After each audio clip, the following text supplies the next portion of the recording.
Hello friends, welcome back to channel. So आज का हमारा टॉपिक है different kinds of capital budgeting decision. आज हम डिफरेंट काइंड्स के बारे में पढ़ेंगे of the capital budgeting decision. The first one is accept reject decision, that we have mutually competitive decision and priority order decisions. Accept reject decision के बारे में सबसे पहले पढ़ेंगे। एक्सेप्ट रिजेक्ट डिसीजन कौन से डिसीजंस होते हैं?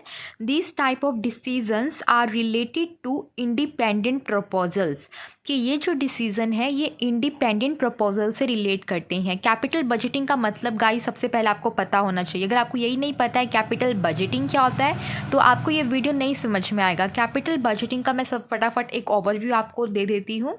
कैपिटल बजटिंग का मतलब होता है the decision of investing the funds in the fixed assets or the long term assets with the anticipation of earning long term profits।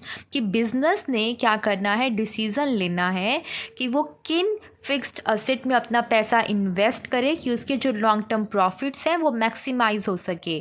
मतलब एक ऑर्गेनाइजेशन के पास more than one investment proposal available है और उन्हें मतलब कि ऑर्गेनाइजेशन को क्या करना है, उन अवेलेबल इन्वेस्टमेंट प्रपोजल में से एक बेस्ट इन्वेस्टमेंट प्रपोजल को सेलेक्ट कर उसमें अपना पैसा इन्वेस्ट करना है, इस मोटिव के साथ कि फ्यूचर में वो ज़्यादा से ज़्यादा प्रॉफिट अर्न कर सके। तो यहाँ पर वही बात कर रहे हैं कि वो जो डिसीज़न है, जो कैपिटल बजटिंग का डिसीज़न है, वो डिफरेंट काइंड का हो सकता है, डिफरेंट टाइप का हो सकता है। और वही 3 टाइप आज हम डिस्कस करने वाले हैं इन डिटेल। सबसे पहला टाइप हमारे पास है accept reject decision. Accept reject decision में जो इन्वेस्टमेंट प्रपोजल्स हैं वो किस तरह के प्रपोजल्स हैं कि सारे आपस में इंडिपेंडेंट है। दैट मीन्स कि वो एक दूसरे से compete नहीं करते हैं। ऐसा नहीं है कि एक इन्वेस्टमेंट प्रपोजल सेलेक्ट करोगे तो जो दूसरा इन्वेस्टमेंट प्रपोजल है वो रिजेक्ट करना पड़ेगा, ऐसा नहीं है। All available investment proposals are independent in nature and more than one investment proposal can be accepted by the organization। कि एक से ज़्यादा investment proposal भी एक organization accept कर सकती है for the investment purpose। All the independent projects which are expected to yield a higher rate of return than a certain required rate of return are accepted and the rest are rejected।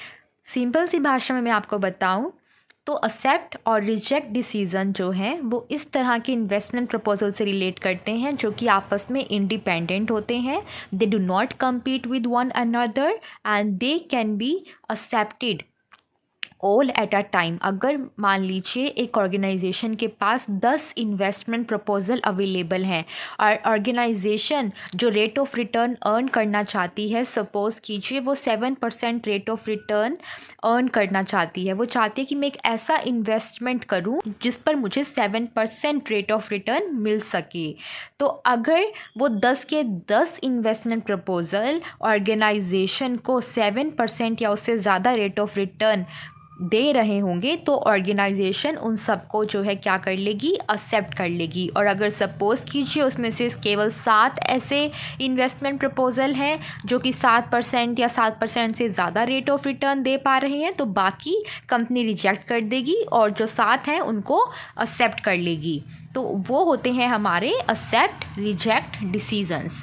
दूसरा type जो है हमारे पास capital budgeting का वो है mutually competitive decision. Mutually competitive decision क्या है? ये अपोजिट है एक्सेप्ट रिजेक्ट डिसीजन का। Mutually competitive decision are related to mutually competitive proposals. ये म्यूचुअली कॉम्पिटिटिव प्रपोजल से रिलेट करते हैं।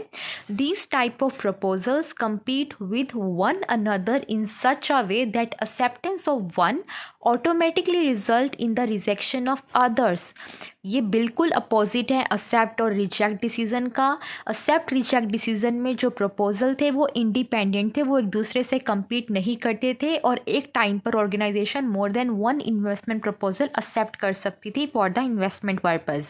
बट यहाँ पर जो डिसीजन है वो म्यूचुअली कॉम्पिटिटिव है, जिसका मतलब क्या है कि अगर एक प्रोजेक्ट कंपनी एक्सेप्ट करती है फॉर द इन्वेस्टमेंट, तो जो दूसरा है वो ऑटोमेटिकली रिजेक्ट हो जाएगा। फॉर एग्जांपल, एक ऑर्गेनाइजेशन के पास दो ऑप्शन अवेलेबल है कि या तो वो प्रोडक्ट को इन हाउस मैन्युफैक्चर कर कर बेच दे, मतलब कि अपने प्रोडक्शन प्लांट को इस्टेब्लिश करे, वहाँ गुड्स को बनाए और फिर उन्हें बेचे, मतलब कि मैन्युफैक्चरिंग भी खुद करे और सेलिंग भी खुद करे। और दूसरा ऑप्शन क्या है कि वो मैन्युफैक्चर्ड प्रोडक्ट को मार्केट से खरीदे और बने बनाए प्रोडक्ट को अपने ब्रांड नेम के साथ मार्केट में सेल करे। तो दो डिफरेंट ऑप्शंस हैं कंपनी के पास, दो डिफरेंट प्रोजेक्ट अवेलेबल है इन्वेस्टमेंट करने के लिए। अगर कंपनी प्रोजेक्ट ए के साथ जाती है तो जो प्रोजेक्ट बी है वो ऑटोमेटिकली रिजेक्ट करना पड़ेगा या रिजेक्ट हो जाएगा। तो इस तरह के जो डिसीजंस होते हैं उन्हें हम बोलते हैं म्यूचुअली कॉम्पिटिटिव डिसीजंस, जहाँ पर हम किसके बारे में बात करते हैं, म्यूचुअली कॉम्पिटिटिव प्रपोजल। ठीक है, तो ये थे हमारे पास पहले दो तरह के कैपिटल बजटिंग डिसीजन। और जो हमारे पास लास्ट है यहाँ पर वो क्या है, priority order decision. Priority order decision जो है वो कुछ हद तक एक्सेप्ट और रिजेक्ट डिसीज़न के फीचर्स इन्वॉल्व करते हैं खुद में, क्योंकि प्रायोरिटी ऑर्डर डिसीज़न में भी जो हमारे इन्वेस्टमेंट प्रपोजल हैं वो इंडिपेंडेंट होते हैं नेचर में। जैसे कि हमारे एक्सेप्ट रिजेक्ट डिसीज़न में थे, उसी तरह से प्रायोरिटी ऑर्डर डिसीज़न में भी जो इन्वेस्टमेंट प्रपोजल है वो इंडिपेंडेंट होते हैं नेचर में। बट आपने ध्यान दिया होगा कि हमने एक्सेप्ट रिजेक्ट डिसीज़न में क्या कहा था कि वो सारे के सारे इन्वेस्टमेंट प्रपोजल जो कंपनी के एक्सपेक्टेशन पर खरे उतरते हैं वो कंपनी एक्सेप्ट कर लेती है फॉर द इन्वेस्टमेंट। ये हम थ्योरेटिकली अगर बात करें तो पॉसिबल है कि ठीक है, कंपनी ने उन सारे इन्वेस्टमेंट प्रपोजल को चूज़ कर लिया जो उसकी एक्सपेक्टेशन पर खरे उतर रहे थे। बट जब इन्वेस्टमेंट करने की बात आएगी तो कंपनी के पास लिमिटेड फंड्स ही होते हैं और कंपनी हर एक प्रोजेक्ट में पैसा इन्वेस्ट नहीं कर सकती। उसे बहुत ही केयरफुली ये डिसाइड करना होगा कि किस प्रोजेक्ट में उसको मैक्सिमम रिटर्न मिल सकते हैं। तो वहाँ पर हमारे प्रायोरिटी ऑर्डर डिसीज़न काफ़ी मददगार हो सकते हैं। जैसे कि प्रायोरिटी ऑर्डर डिसीज़न में क्या होता है, एक प्रायोरिटी इस्टेब्लिश की जाती है ऑन द इन्वेस्टमेंट प्रपोजल्स, एक प्रायोरिटी ऑर्डर इस्टेब्लिश किया जाता है ऑन द इन्वेस्टमेंट प्रपोजल्स। और प्रायोरिटी ऑर्डर का जो बेस है वो हमारा रिक्वायर्ड रेट ऑफ रिटर्न बन सकता है।